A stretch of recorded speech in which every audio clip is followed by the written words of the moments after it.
This is Walmart and Target and Kroger trying to lessen the cost of using a credit card on behalf of their customers for a few pennies, but it's putting your data at risk. That's the story at the end of the day. Now, I know you've heard me talking about the Durbin-Marshall bill. You know, that's the handsoffmyrewards.com website where you can get all the information and actually take action to prevent this thing from happening. We wanted to do a bit of a deep dive here, though, and give you an update on the status of that bill and some of the real harmful things going on with it and why it needs to be stopped. So to that end, our friend Richard Hunt joins us again from Electronic Payments Coalition. Hey, Richard, good day to you. Thanks for joining us. Hey, a good day to you, Larry. You know, one of the things that we haven't focused on quite a bit on this, I mean, there's so many bad things about it, but the aspect of data security, the fact that data security, which is something that we're all worried about and concerned about, we see headlines almost all the time about protecting our data and making sure it's secure, especially with credit card transactions, that this bill apparently actually undermines data security. What's that all about? Yeah, Larry, it's a bad thing when government politicians, in this case, the United States politicians, try to tell American companies how to protect your data security. Think about when you use your credit card or even a debit card, you feel pretty safe that Visa and MasterCard and the 8,000 financial institutions have done their due diligence to make sure it is safe and secure. Well, what Durbin-Marshall does is have these new companies that are not even in existence today. They want them to be in charge of your data security. So what this means, Larry, is that they're going to want companies who do not invest in your data security like the current companies do, have full charge of your data. And that's just a bad sign coming from the United States Congress. We put a high premium on protecting your data. And what they want is to have companies that are who are not in existence today, have in charge of your data security. Yeah, that doesn't make much sense at all. And it's obviously going to put consumers at risk here. And this bill sort of, it puts the control into the wrong people's hands, it sounds like. I mean, when you say companies that don't even exist anymore, how is that even possible? Yeah, what this bill does says you must have other companies be in charge of your rail system. So right now, Visa and MasterCard are in charge of their transactions of your card. These are the systems that they invented and that they work every single day to protect your data. Larry, just this week, AT&T had a major data breach.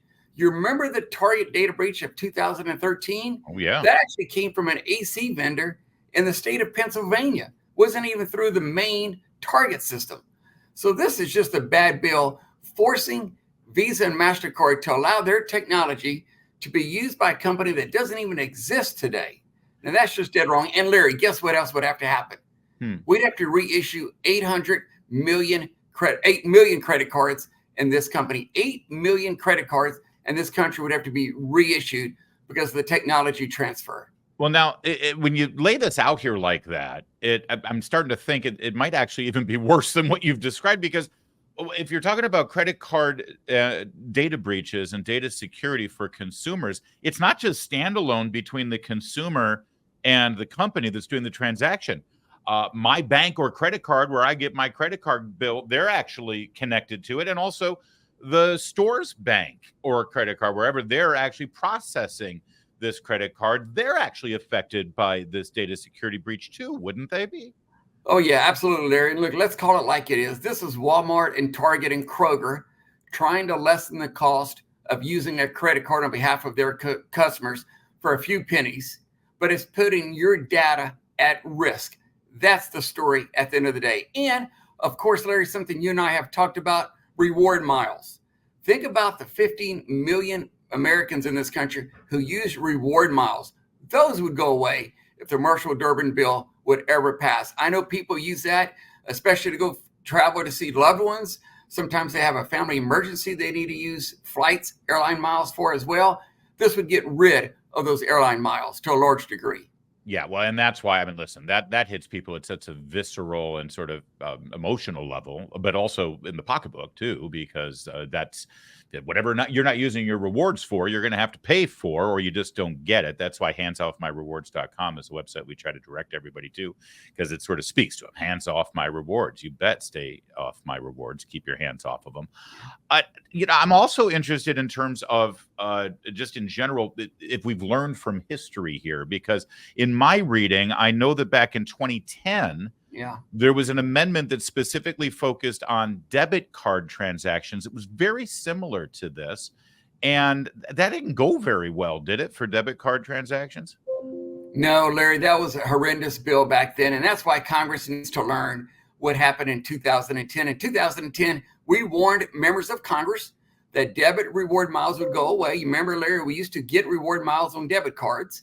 Yeah. We also said free checking accounts would go away, and we said fraud would go up. And unfortunately, Larry, we were right on all three. Checking accounts, free checking accounts went away, fraud did go up, and reward points went away. So what they're trying to do in 2010, now they're trying to do that in 2024. Congressional Research Service, which is an independent body for the United States Congress, just came out, Larry, and said there is no evidence, zero evidence consumers would save. You remember Home Depot said in 2012, they made $30 million over lower interchange, meaning what? They never gave the money to the consumer. They kept the money. And here we go again, all over again. That's actually exactly what I was going to ask you, because you mentioned that these big stores that you just named, they're trying to sell this on reducing the cost of transactions for these credit card transactions. And that's, when they just say that, it sounds good. It's like, oh, you're reducing the cost of things. That means you're going to reduce the cost of the stuff that I'm buying, and I'm going to save money because you're reducing the cost of this act. But that's not baked in the cake here. What they're really doing, it sounds like, is they're reducing their costs so that they can have bigger profits. It's not going to affect me other than taking away the rewards and other things that I count on right now.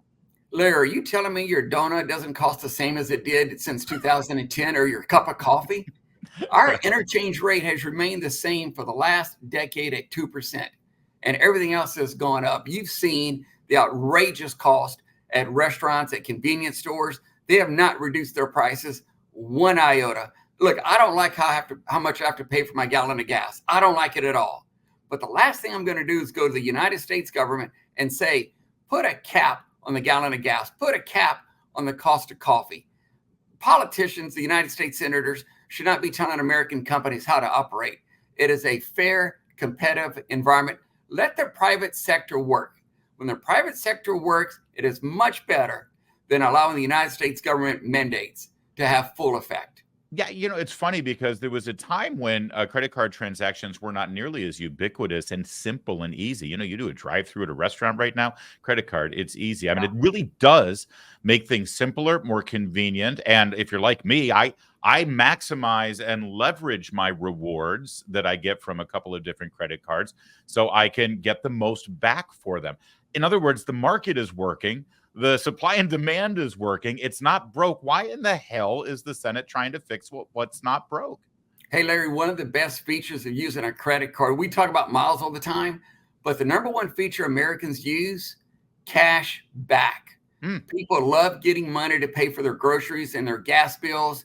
They use it for everyday expenses as well. So by far and away, the most popular item as well. Look, again, this is just Target and Walmart trying to earn an extra buck or a couple pennies, not having to pay for services that they receive on these credit cards. Well, and listen, with their lobbyists and with all of the big money donations that they're able to make, they have a pretty big voice on Capitol Hill. That's why we've been beating the drum here. And I know a lot of my colleagues on other shows have been doing it too. I know the message is being heard, but we got to make sure it's heard loud enough. So what should people do now? How can they make sure that this thing gets stopped? Yeah, look, we know Durbin-Marshall would do anything to get this bill passed. They try to attach it to the government shutdown bill of a couple of weeks ago. We know they're going to try and pass it on the National Defense Authorization Act. That's why we need your listeners to go to handsoffmyrewards.com. We've had over 1.5 million letters sent to the United States Congress in the past year. We need to get to 2 million ASAP. Handsoffmyrewards.com. Richard Hunt, thank you, sir. Thanks for the update, and hopefully we will let our voices be heard loud and clear in every hallway and office on Capitol Hill. Great, Larry. Thank you.